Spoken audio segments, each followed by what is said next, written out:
The silent observers, Captain Elena Vasquez, floated in the observation deck of the U.E.'s Defiance, watching Jupiter's massive form slowly rotate beneath them. The exploration vessel had been conducting routine surveys of the outer solar system for 3 months, mapping resources and scanning for anomalies. Nothing in their mission briefing had prepared them for what they discovered that morning. "Captain, you need to see this," called Dr. Marcus Chun from the sensor station. The ship's chief science officer rarely showed excitement, but his voice carried an unmistakable tremor of anticipation. Elena pushed herself along the handholds toward the bridge, her magnetic boots clicking against the metal deck plating. The bridge hummed with quiet efficiency as the crew analyzed the strange readings.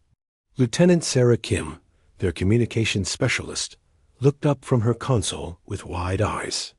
"Ma'am, we're picking up structured signals from what appears to be an artificial structure hidden in Jupiter's magnetosphere." Elena studied the holographic display, showing a complex, geometric shape nestled within the planet's magnetic field lines. The object was enormous, easily the size of a small moon, yet completely invisible to conventional sensors. Only their new quantum resonance scanners had detected it. "How long has it been there?" Elena asked. Dr. Chun manipulated the display, showing historical data patterns. "Based on the magnetic field distortions, I'd estimate several thousand years, maybe longer. The construction materials are unlike anything in our databases." Chief Engineer Rodriguez joined them at the display. "Captain, those energy readings are off the charts. Whatever this thing is, it's been actively monitoring something for a very long time." Elena made her decision quickly. "Set course for the anomaly. Full stealth protocols. If someone's been watching our solar system for thousands of years, I want to know who and why."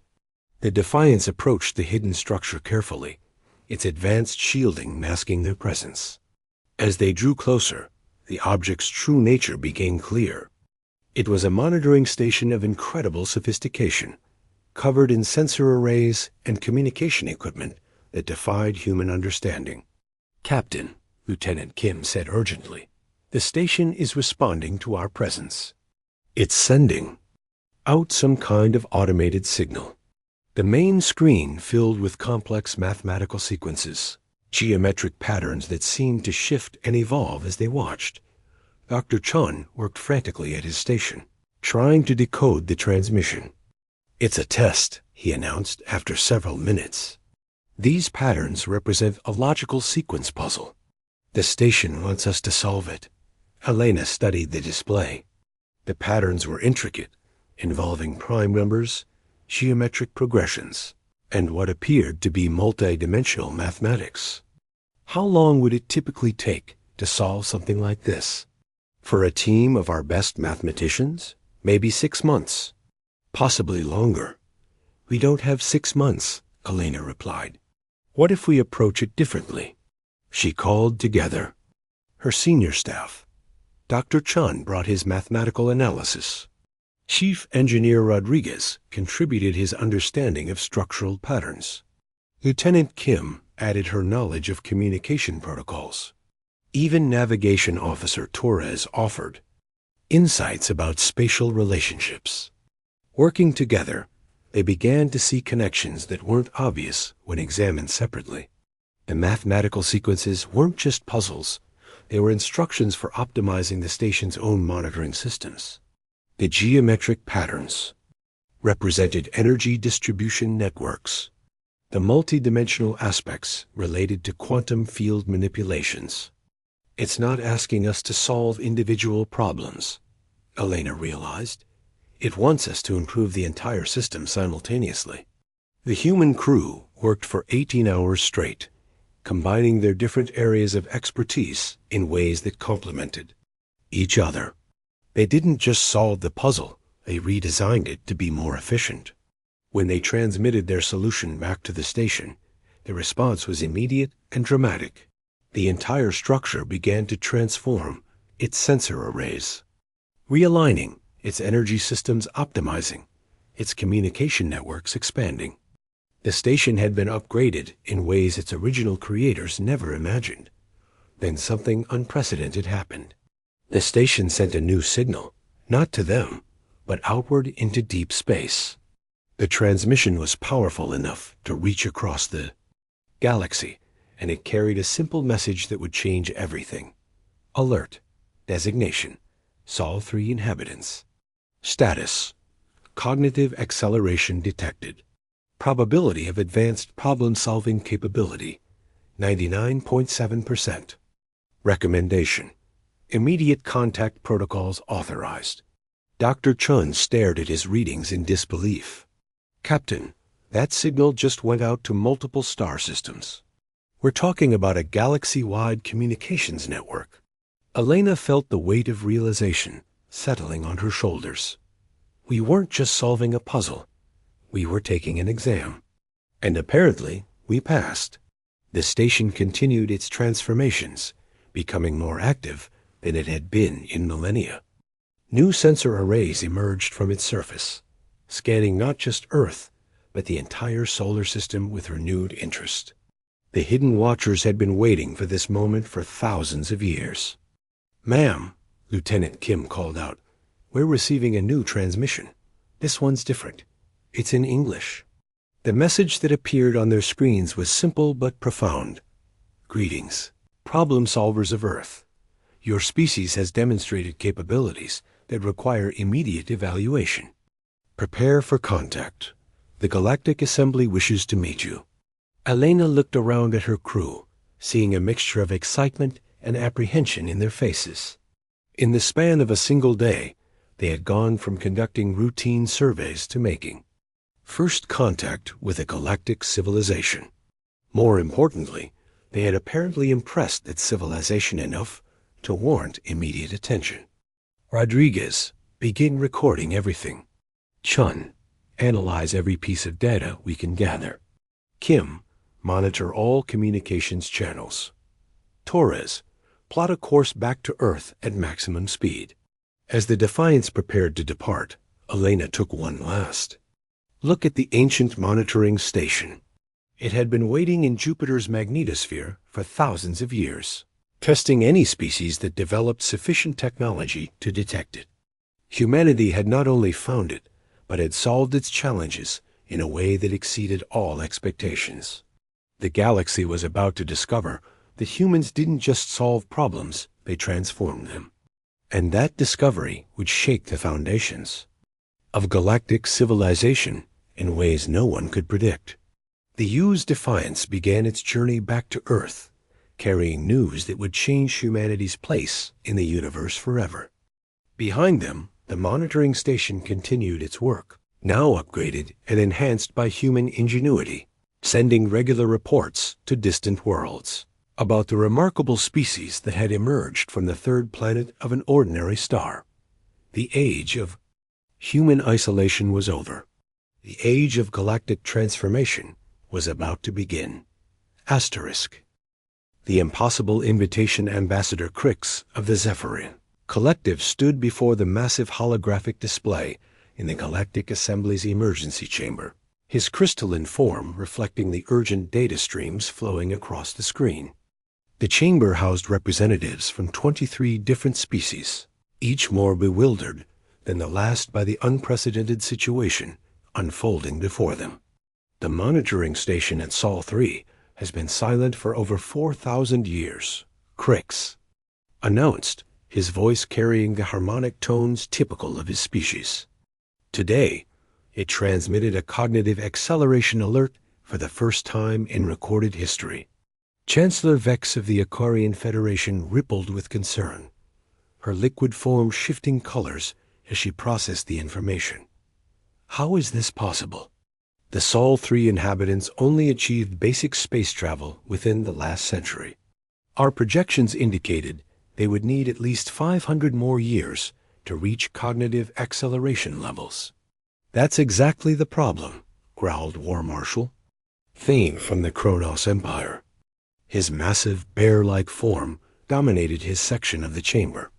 These humans are developing too quickly. Unpredictable rapid advancement has historically led to galactic instability.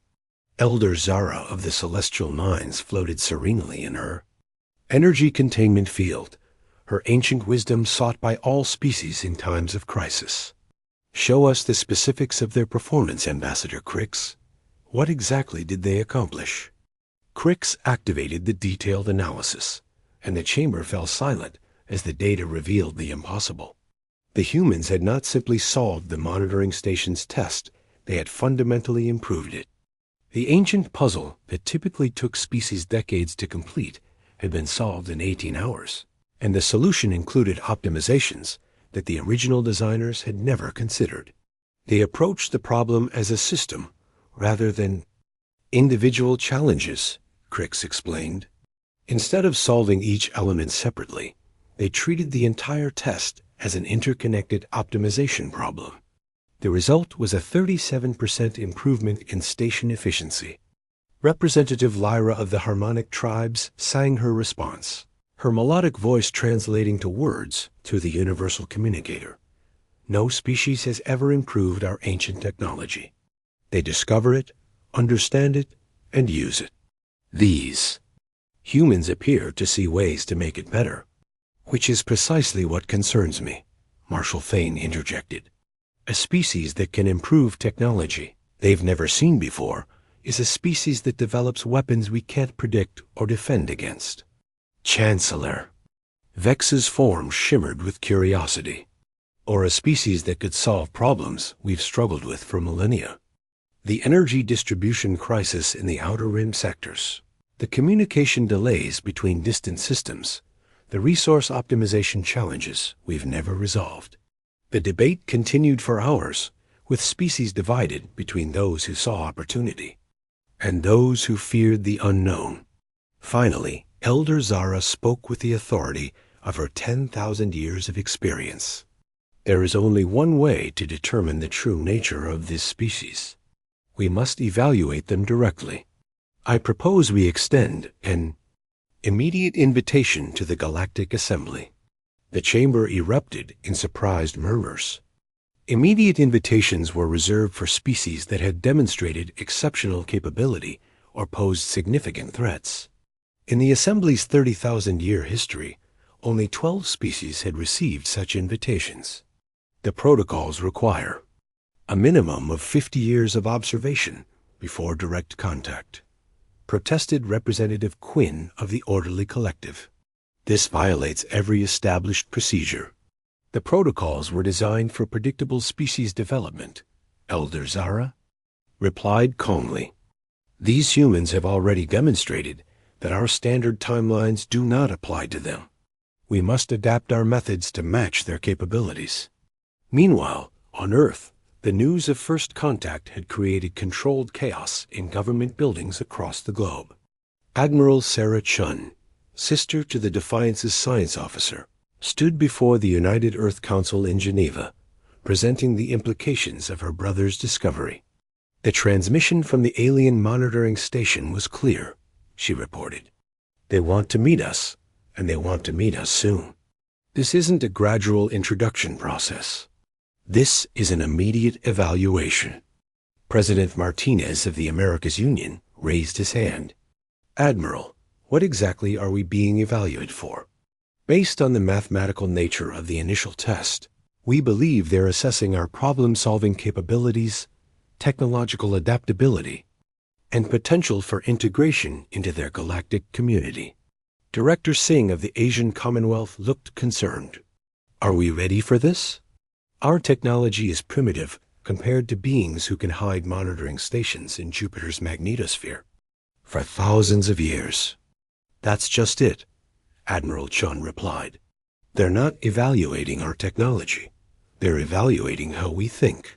The fact that we solved their test in hours instead of months suggests we think differently than they expected. The council members exchanged glances, understanding the magnitude of what lay ahead. Dr. Elena Rodriguez, Earth's leading xenobiologist, stood to address the assembly.